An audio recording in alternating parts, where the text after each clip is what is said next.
Hello, my dear students.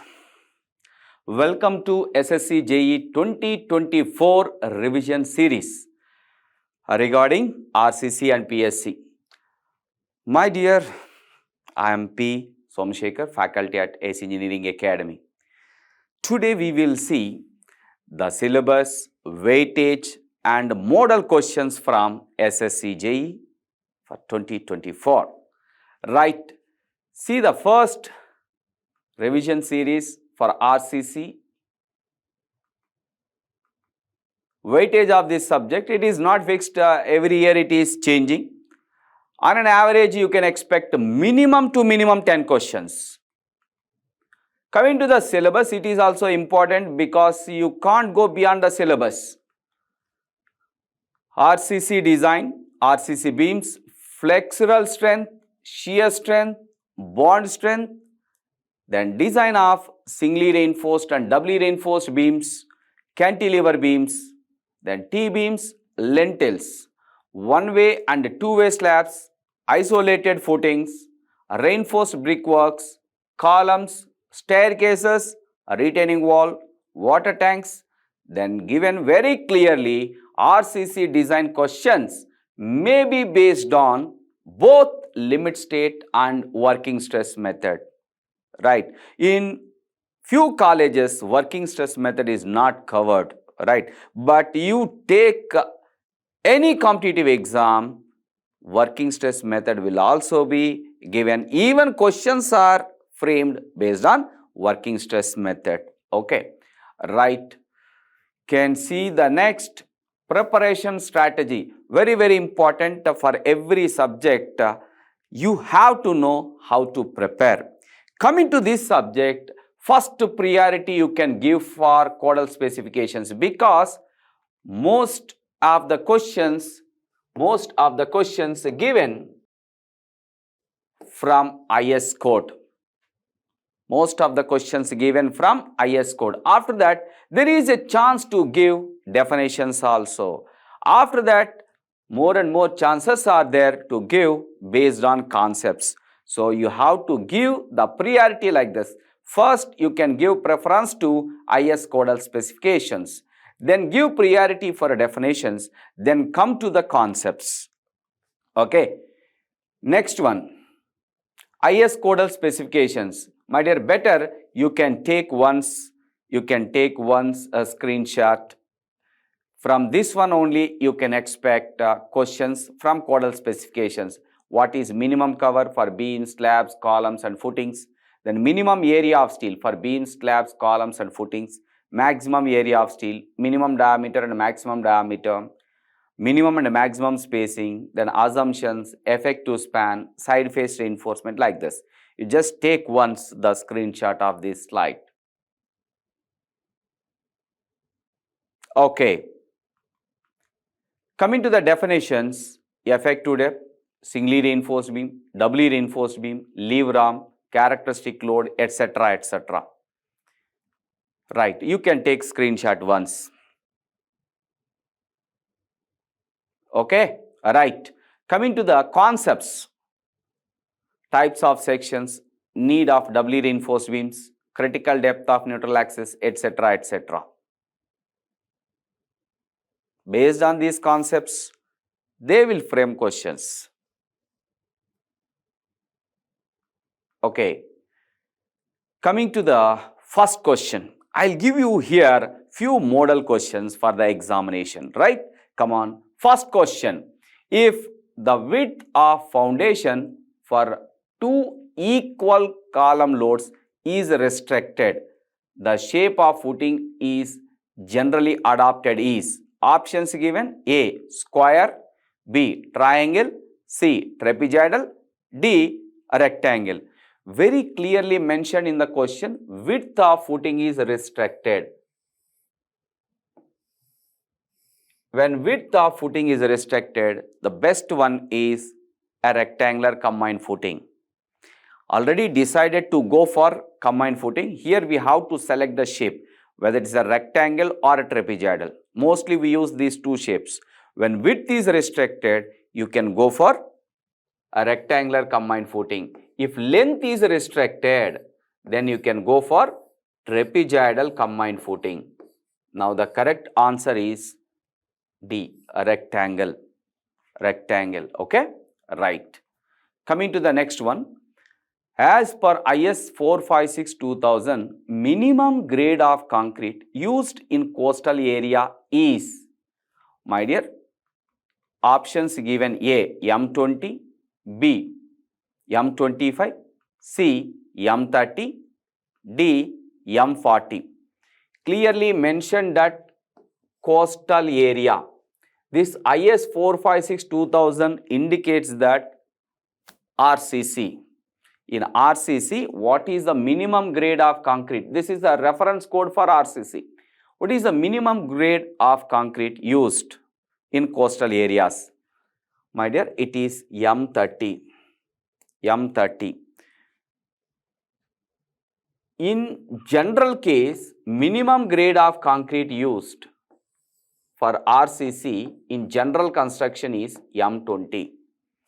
RCC in coastal areas, minimum grade of concrete used is M30. Right? There is a chance to ask this question. Next one. As per IS 456-2000, maximum strain in concrete under axial compression. Options given: A, 0.002, B, 0.0035, C, 0.0035 minus 0.75 times epsilon m. Option D, 0.0003. My dear, one question compulsory based on strain. Here they are asking strain in concrete. Actually, it is the shrinkage strain in concrete. Right? It is strain in concrete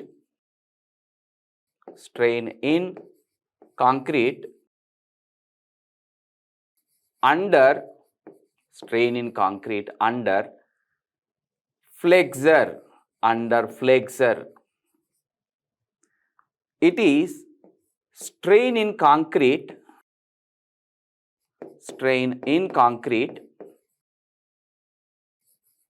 under axial compression and bending moment. It is the strain in concrete under axial compression and bending moment. It is the strain in concrete under axial compression. Under axial compression, strain in concrete is 0.002. There is another one you may expect.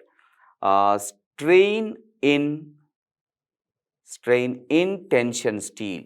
Strain in tension steel will be 0.002 plus 0.87 Fy upon Es. There is one more. Strain in compression steel is 0.0035 into 1 minus d dash upon xu or xu max.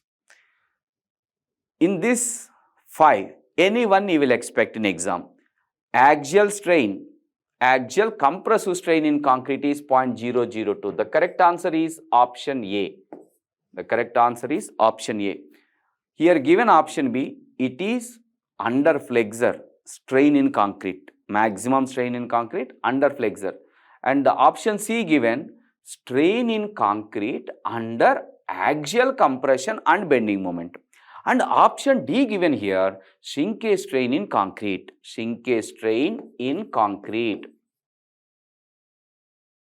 Here given additionally to strain in tension steel at the time of failure, 0.002 plus 0.87 Fy upon Es. Another one given here, strain in compression steel. It is 0.0035 into 1 minus d dash upon xu. Okay, right. Another question. Cantilever retaining wall can safely be used for a height not more than. Options given: A, 3 meter, B, 4 meter, C, 5 meter, D 6 meters. My dear, up to 6 meters height, cantilever retaining wall is safe. If you want to use more than 6 meter height, then cantilever retaining wall is not economical. Better you can go for counterfort retaining wall. When height is up to 6 meters, cantilever retaining wall is good. If a height of retaining wall is more than 6 meters, better you can go for counterfort retaining wall. Okay, option D is correct. Next question, ma. With the usual notations, the depth of neutral axis of a balanced section is given by. Here given MC upon T equal to D minus N upon N. Like that, options given A, B, C, D. See here, this question is from working stress method. It is the maximum stress in concrete. C. It is the maximum stress in tension steel. Okay, it is the maximum stress in tension steel. You can write in terms of concrete, T by M. Okay, now join these two. You will get neutral axis. This is the neutral axis and this depth is N. This depth is N and from here to here it is D. Now from here to here it is D minus N. D minus N. Then you can write from similar triangle property. You can write from similar triangle property. How can you write this? It is C by T by M. C by T by M equal to, for a stress C, what is the depth? N. For T by M, what is the depth? D minus N. Now further you can simplify. It is M times C upon T equal to N upon D minus N. From this you can find depth of neutral axis. From this you can find depth of neutral axis for balanced failure, or you can say critical depth of neutral axis can be determined by using this expression. Direct formula they have asked. My dear, option D is correct. For this question, option D is correct. Actually, standard form is like this. I have discussed in notes like this. XC equal to M sigma CBC upon M sigma CBC plus sigma ST into D. Alright. When you simplify this, you will get the same, but in place of sigma CBC, they have given C. In place of sigma ST, they have given T. Right? Okay, now? Fine. When you simplify this, you will get in place of XC, they have given notation N. If you simplify, finally you will get the expression like this. What you will get the expression? Now N is equals to M times C upon M times C plus T into D. You will get this expression. Okay, we don't want actually options given here like this, A, B, C, D. Now the correct option is D for the given question. Okay, right.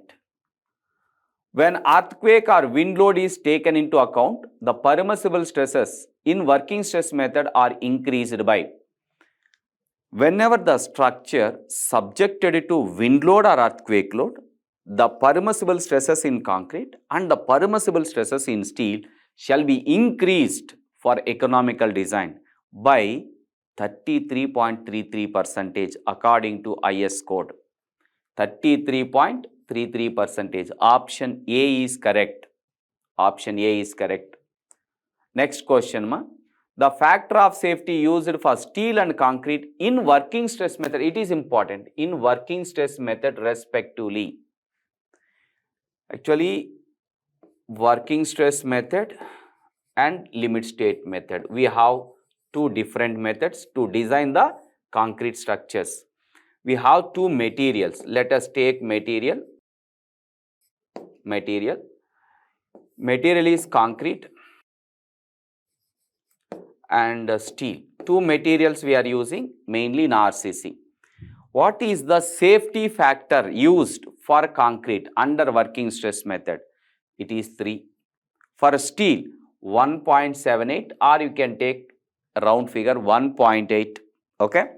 Then coming to the limit state method, safety factor used for concrete is 1.5, for steel is 1.15. In these two, you can expect anyone. Here asked working stress method. First, they have asked for steel. Next, concrete. Because here clearly mentioned respectively means order also important. First for steel 1.8. For concrete, safety factor recommended 3. So 1.8 and 3 is the correct answer. Option C is correct. Suppose if they ask limit state method, then which is correct?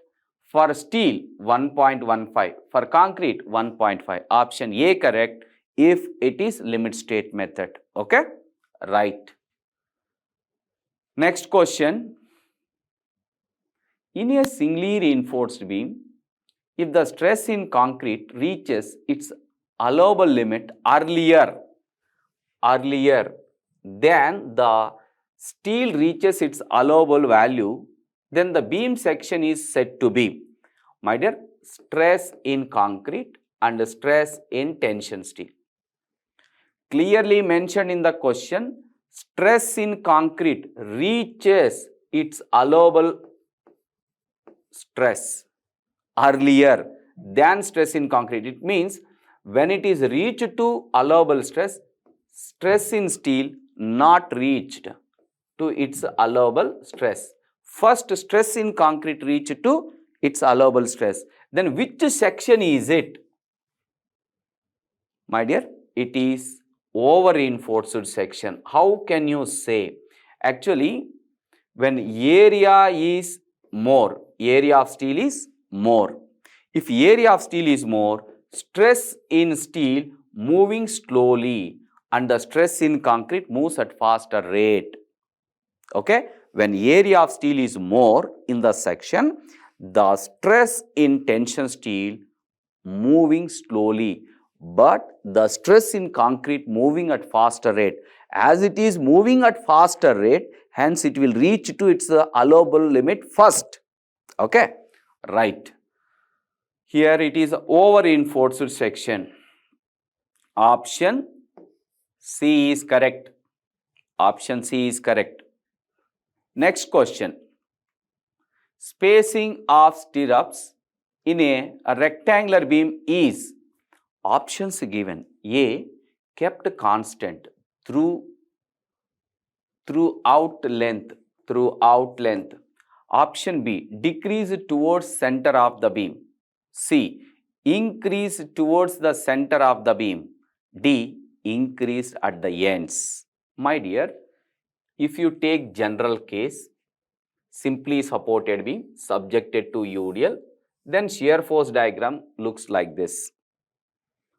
Here shear force is not constant throughout the length. As shear force is not constant, hence no need to maintain the same spacing throughout the length of the beam. Got it? Shear force is more near the supports. Shear force is less near the midspan. So maintain less spacing. Maintain less spacing. If you maintain less spacing, you will get more number of stirrups. Required more number at the support because shear force is more. Right? Here spacing will be more because shear force will be less. So require less number of stirrups. Okay, na? That means shear force, the spacing is changing. How it is changing? Option B given, decreased towards the center of the beam. No. Decreased means here spacing will be reduced. No. Spacing will be increased. Increased towards the center of the beam. Option D given, increased at the ends. No. No. Option C is correct. It is increased towards the center of the beam. Okay, option C is correct. Spacing of stirrups increases with decrease in shear force.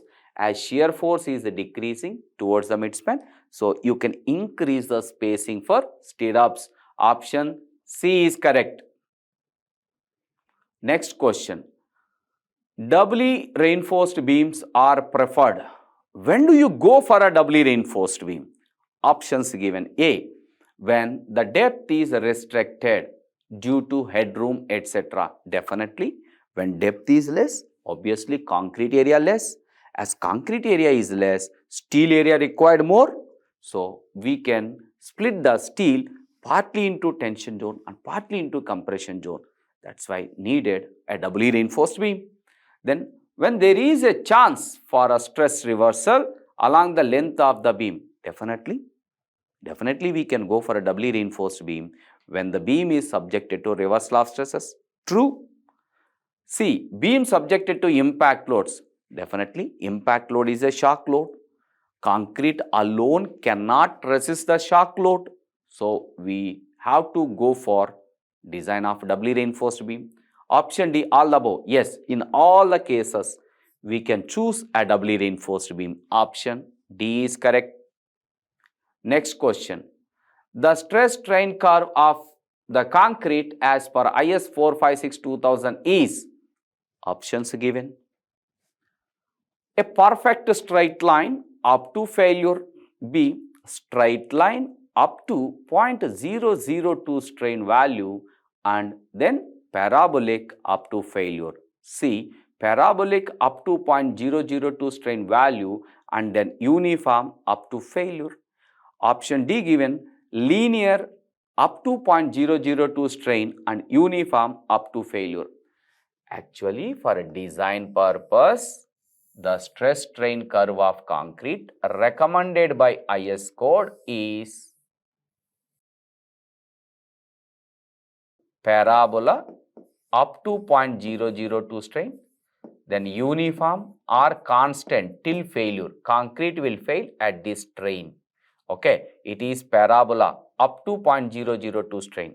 Here given a perfect straight line, A wrong. Then linear up to, wrong. Then given option B, straight line up to, wrong. Then only one option is there, that is option C. Sometimes elimination technique also helps to pick up the option very quickly. We can save the time. Okay, right. This is strain axis, this is stress axis. Next question, ma. A simply supported beam is said to be a deep beam if the effective span to overall depth of beam is less than. Whether it is a normal beam or a deep beam is decided based on span to depth ratio. If span to depth ratio is not greater than 2 for a simply supported beam, then it is a deep beam. If span to overall depth ratio not greater than 2.5 for a continuous beam, then it is a deep beam. Okay, L by D ratio not greater than 2 means less than 2 or equal to 2, right? Here they asked less than 2, option A. Clearly mentioned simply supported beam, right? Okay. Next question. In a simply supported slab, alternate bars are curtailed at, options given, 1/4 of the span, B 1/5 of the span, C 1/6 of the span, D 1/7 of the span. My dear, alternate bars are curtailed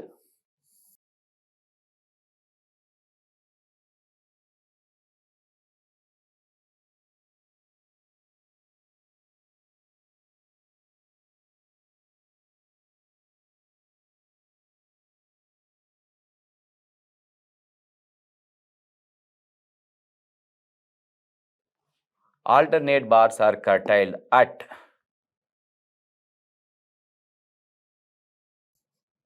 0.15 L from center of the support at 0.15 L. Either you can curtail or you can provide bent up bars, nothing wrong. 0.15 L means L by 7. Either you can say 0.15 L or you can say L by 7. It is 1/7 of the span. Option D is correct. Option D is correct. Okay. Next question. For steel of grade Fe415, the value of XU max upon D given options A 0.42, B 0.46, C 0.48, D 0.53. When calculator not permitted into examination hall, then solving this one is a difficult.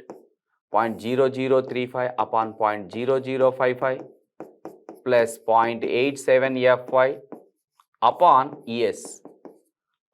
ES into D. If you try for Fe250 grade steel, Fy is 250. ES value it is constant 2 into 10 to the power of 5. Then simplify within the brackets, you will get 0.53D. It is for Fe250 grade steel. XU max equal to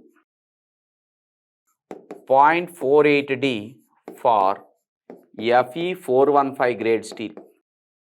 XU max equal to 0.46D for Fe500 grade steel. It is better to remember these values because simplification in the examination hall is not easy. It will be time taking. So, here given Fe415 grade steel. For Fe415 grade steel, XU max equal to 0.48D. Now, send D this side. You will get XU max upon D, which is equal to 0.48. Option C is correct. Next question. Side face reinforcement is provided in a beam when the depth of web exceed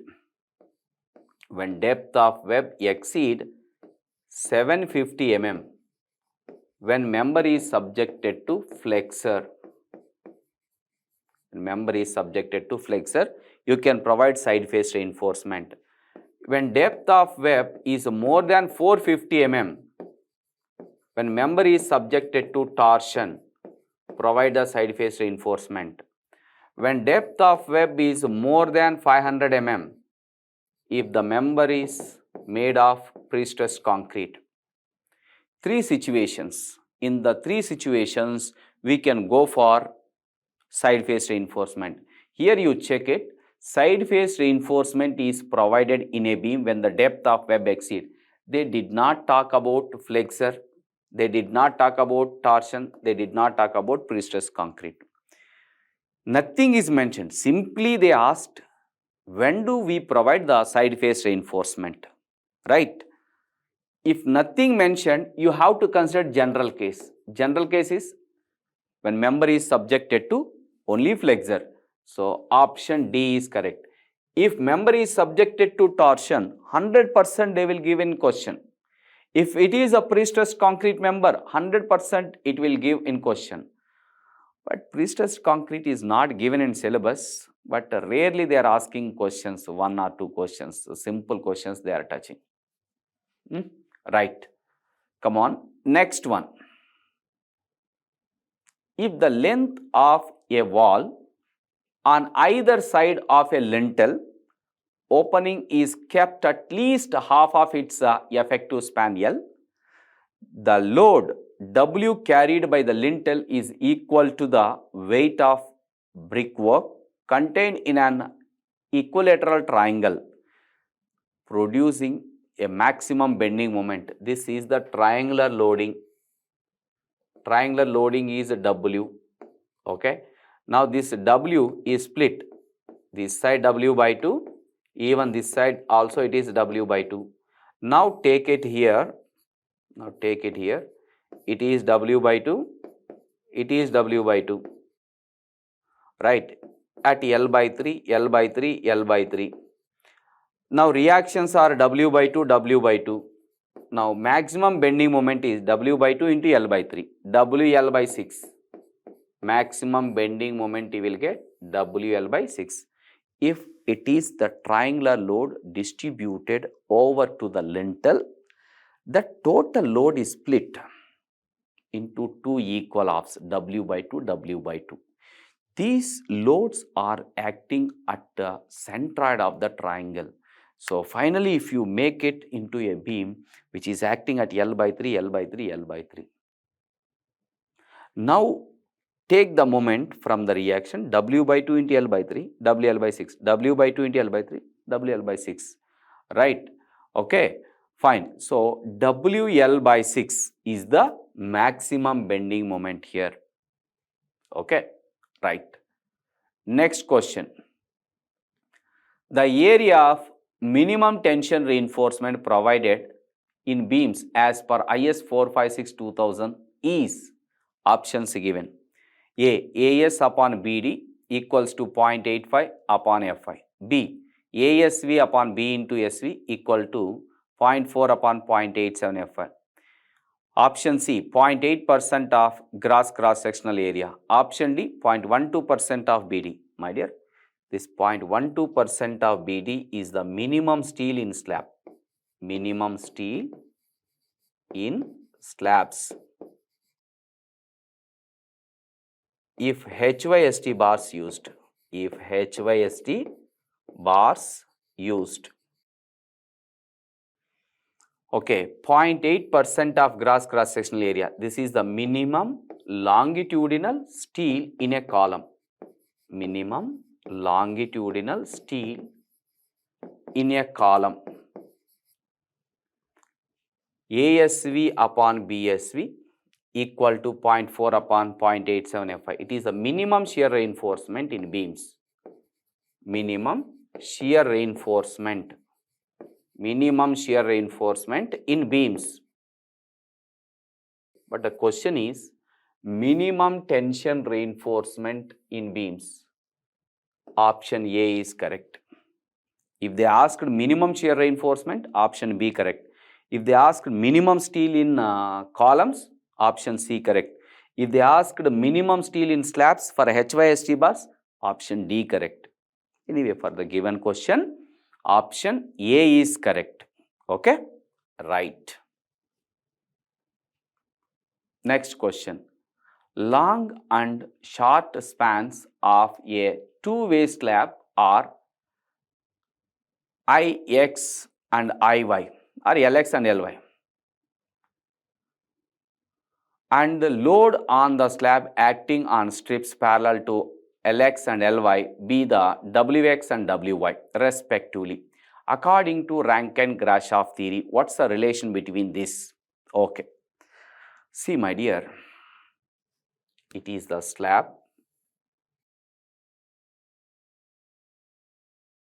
Here we have to consider one strip at the middle parallel to the longer span. Right here, longer span is what? Long. This is LX. Short span LY. Okay. Parallel to the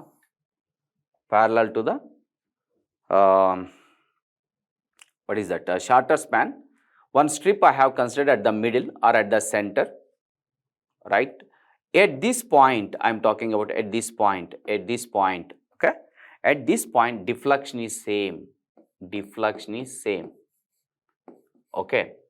Now take the deflection here. 5 by 384 into Wx into Lx to the power of 4 upon EI.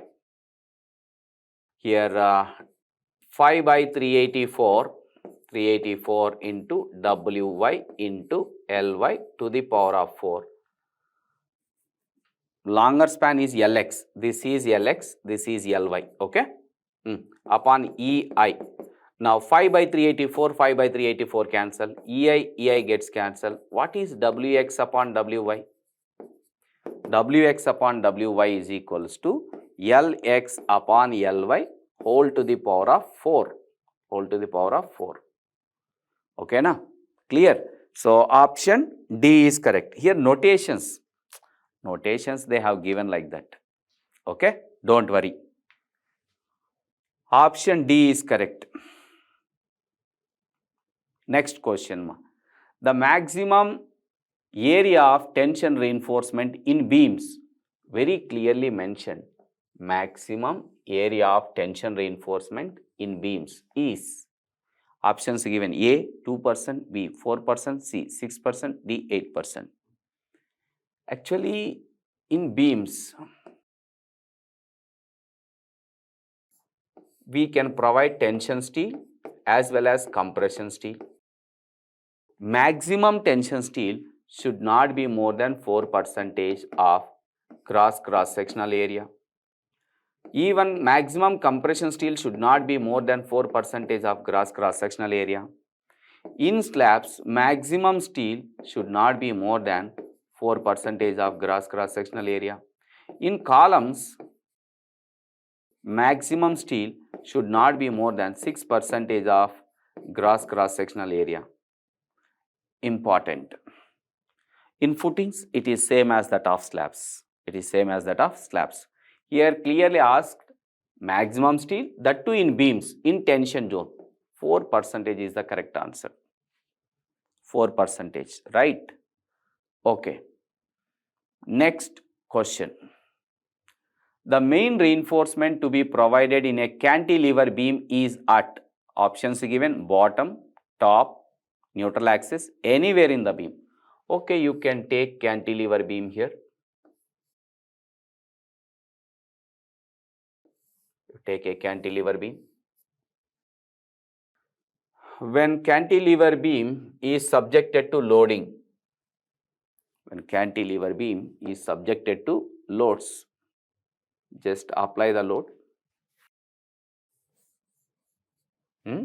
Under the load, the cantilever beam will bend. So, this is hogging curvature. This is hogging curvature. In hogging curvature, tension will develop above the axis and compression will develop below the axis. This is the axis of the member. So, tension is developing above the longitudinal axis. So, we can provide the reinforcement in cantilever beam at the top because tension is developing at the top. Okay, right. Option B is correct for this question. Option B correct. If they asked simply supported, then option A correct, because in simply supported beams, tension will develop below the axis, compression will develop above the axis. For cantilever, opposite. Tension will develop at the top and compression develop at bottom. Next question. The distance between extreme compression fiber and the centroid of tension steel is, options given: A overall depth, B effective depth, C lever arm, D width. Okay, suppose if you take the beam, it is a width. It is a width. Okay, right. Then it is a steel reinforcement in tension zone. It is overall depth of the beam. Overall depth is measured from where to where? For example, if I take this is neutral axis, it is compression, it is a tension. Now it is overall depth, right? From extreme compression phase to till extreme tension phase, whatever the distance available, that is overall depth. What is effective depth? Effective depth is from extreme compression phase to till centroid of tension steel only. Then what is the lever arm? See, it is the tensile force, it is the compressive force. Now the distance between compressive force and tensile force is lever arm. This is overall depth, this is effective depth, this is the lever arm, and this is the width.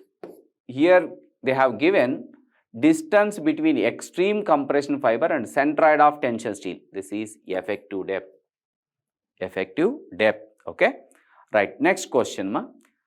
The diameter of transverse reinforcement of columns should be equal to 1/4 of the diameter of the main steel rods, but not less than. Options given: 4 mm, 5 mm, 6 mm and 8 mm. According to the recommendations of IS code,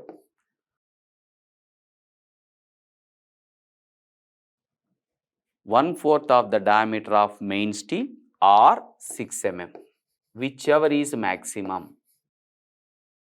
The diameter of transverse steel in column is 1/4 of diameter of main steel or 6 mm, whichever is maximum. Okay.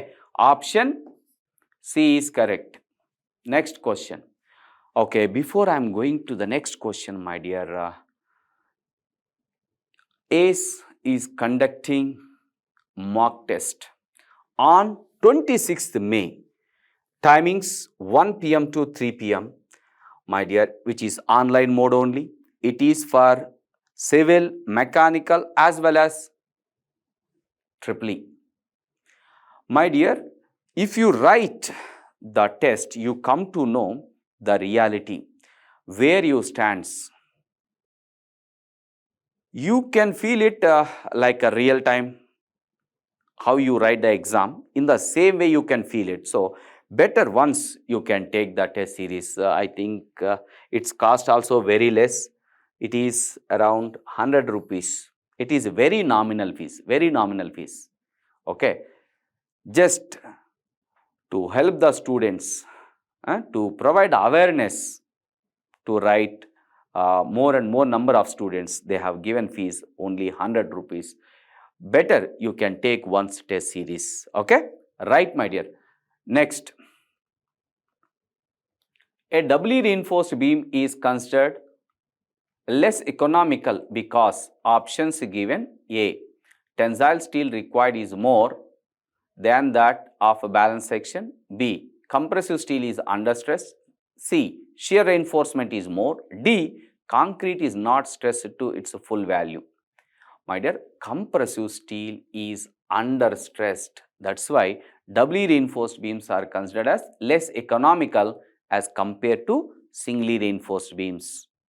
In compression zone, concrete is stressed to its maximum value, but compression steel is not stressed to its full value. That's why it is considered as less economical. Next question. Yeah, another good question. If P is the net upward pressure on a square footing of side B, you can take the footing, square footing. Its side is B. Side is B. Okay. For a square column of side a square column is resting over the footing. The maximum bending moment is given by, my dear, if you want to find the bending moment, first of all you have to know the critical section location. For bending moment, the critical section lies exactly at the face of the column. Now you can take this area, right. Tell me, what is this area? This one is from here to here. What is this? It is small b up to center b by 2. It is coincide with a by 2. So from here to here a by 2. From here to here small b by 2 minus a by 2. Okay, what is this one? B. This one is b by 2 minus a by 2. Now this area will be b into b by 2 minus a by 2. This area. Now area into pressure will give the force. Now force into perpendicular distance will give the moment. Centroid will be half of this, half of b by 2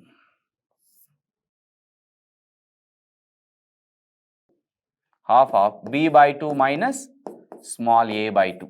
My dear, simplify this. PB, 2 take out, 2 take out, 2 take out, 8 into B minus A into B minus A whole square.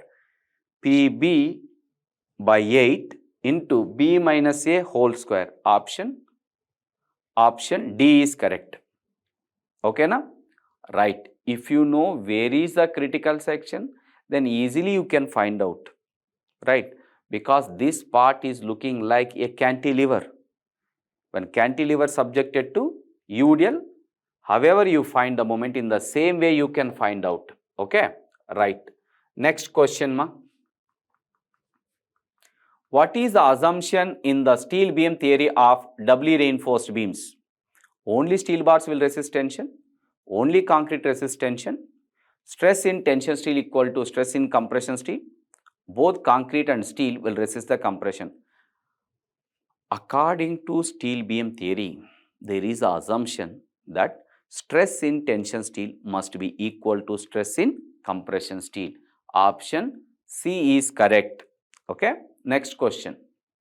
As per IS 456-2000, the effective width of flange for a T-beam is, my dear, here given formulas, effective width of flange for a T-beam they are asking. It is effective width of flange for isolated L-beam. For isolated L-beam, effective width of flange formula. And this is the formula for isolated T-beam.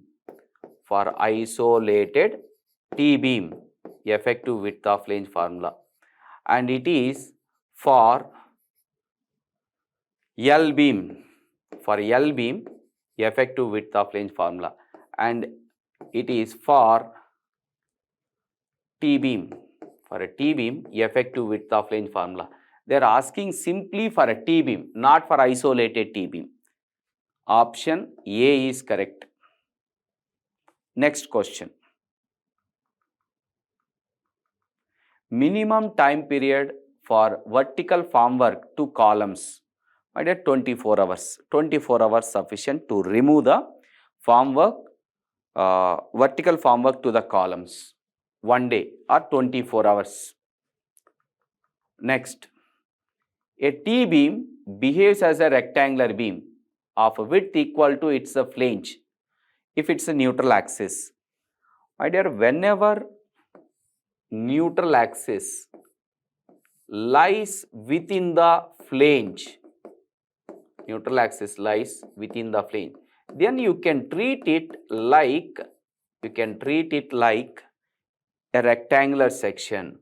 Though it is a flanged section, but for analysis and design, you can treat it like a rectangular section. Here question is, a flanged section can be treated like a rectangular section, then where is the neutral axis? The neutral axis lies within the flange, remains within the flange.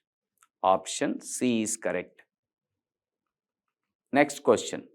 An RCC beam of 200 mm by 300 mm effective is subjected to a factored shear force of 30 kN. The maximum nominal shear stress in Newton per mm square as per present code is, they are asking nominal shear stress. What is the formula for nominal shear stress? Simply it is Vu upon Vd. Vu given here 30 kilonewton, you can write 30 into 10 cubed upon Bd, where B is 200 and D is how much? 300. Simple. How many zeros are there in numerator? 3, 1, 4 zeros. Denominator 2, 2, 4 zeros. 4 zeros, 4 zeros gone. 3, 3 gone. 1 by 2. 1 by 2 equals to 0.5. 0.5 Newton per mm square. Option A is correct. Okay, na? Right. See, very simple questions. Only thing is that you have to write down in short notes definitions and simple formulas. Mostly they will ask formulas or definitions or direct codal specifications they will ask. Okay. Come on, next question. If the nominal shear stress tau V at a section does not exceed the permissible shear stress, means tau V should not be greater than tau C. If it is the case, then section is safe in shear. Though it is safe in shear, but still we have to provide minimum shear reinforcement. Options given here, minimum shear reinforcement is still provided. Yes, option A itself correct. Next question. The permissible shear stress in concrete for beams without shear reinforcement, it is important. Without shear reinforcement depends upon, actually we have two shear limits. One is a tau C, another one is tau C max. Tau C is measured without stirrups. Tau C max is taken with stirrups. Here tau C depends on two things: concrete grade and percentage of tension steel. Tau C max depends on only concrete grade. Tau C max depends on only concrete grade. Here without shear reinforcement, it means it is a tau C only. So it depends on both.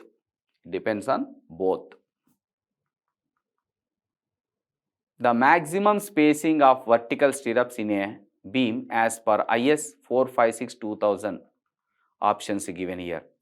According to IS 456-2000, the maximum spacing for vertical stirrups will be 0.75 D or 300 mm, whichever is smaller. Option A is correct.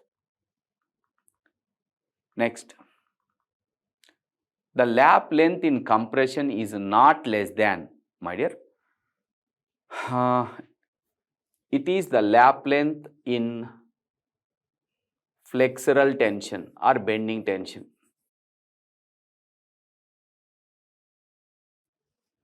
It is the lap length in direct tension. And it is the lap length required in compression according to IS code. You must join the bars. Okay. This length they are asking. What will be the length of the joint required? It depends where you are providing this joint. In flexural tension zone, then lap length will be LD or 30 times bar diameter. You are joining the bars in direct tension zone, then lap length will be 2 times LD or 30 times bar diameter. If you are joining the bars in compression zone, then lap length will be LD or 24 times bar diameter. Okay, right, option C correct, because they asked in compression. For full anchorage, the stirrups should extend by a length of dash times the diameter of the bar when bent at 135 degrees. Options given: A, 4 times bar dia, B, 8 times dia, C, 12 times dia, D, 6 times dia. Here important thing is, for a tension steel, if it is 45 degrees bend, 4 times dia. If it is 90 degrees bend, 8 times dia. If it is 135 degrees bend, 12 times dia. If it is 180 degrees bend, 16 times dia. It is for tension steel.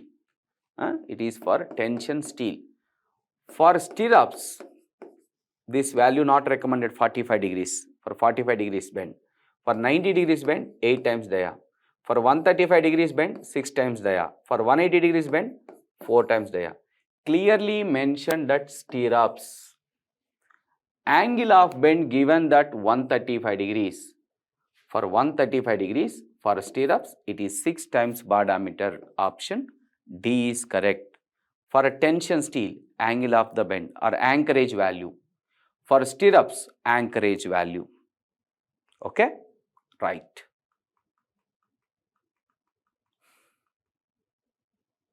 Which one of the following statements is correct? In a reinforced concrete member, the best way to ensure adequate bond is, my dear, if section is not safe in bond, the best option is selecting smaller diameter. without changing total steel, select the smaller diameter than design diameter such that you will get more in number. Use smaller dia, more in number without changing total steel. Here they have given option A to provide minimum number of large diameter. No. To provide large number of smaller diameter. Yes. It is the best way to adequate the bond. Right. Next question. Equivalent shear force for beams. It is a direct formula. VU plus 1.6 TU upon B. Equivalent shear force formula. As per IS 456-2000, minimum area of steel in slabs, if mild steel is used, if use mild steel in slabs, 0.15%. If use HYST bars, 0.12% of BD. Okay. Next question. The maximum spacing of main reinforcement in slabs as per IS 456-2000 is, for main reinforcement, it is 3D or 300 mm, whichever is smaller. If it is a distribution steel, 5D or 300 mm, whichever is smaller. But clearly mentioned, it is for main reinforcement. If it is a distribution steel, option C correct. But here given main steel, so option A correct. 3D or 300 mm, where D is the effective depth of the slab. Right. Next question. The reduction coefficient of a reinforced concrete column with an effective length of 4.8 meter and size 250 by 500 mm square is, they are asking reduction coefficient CR equals to 1.25 minus L upon 48 times B.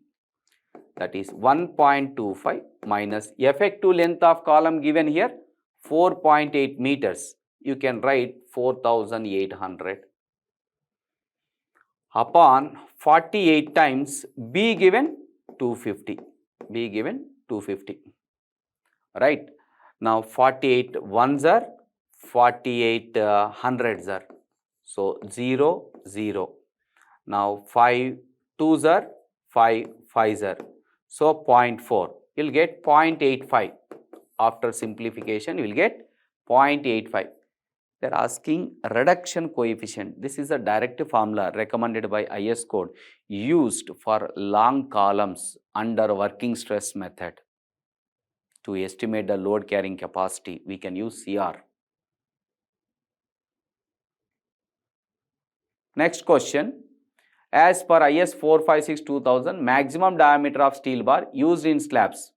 Maximum diameter of steel bar used in slabs should not be more than 1/8 of overall thickness of slab. D is the overall thickness of slab. Maximum diameter should not be more than 1/8 of overall thickness of the slab. Option C.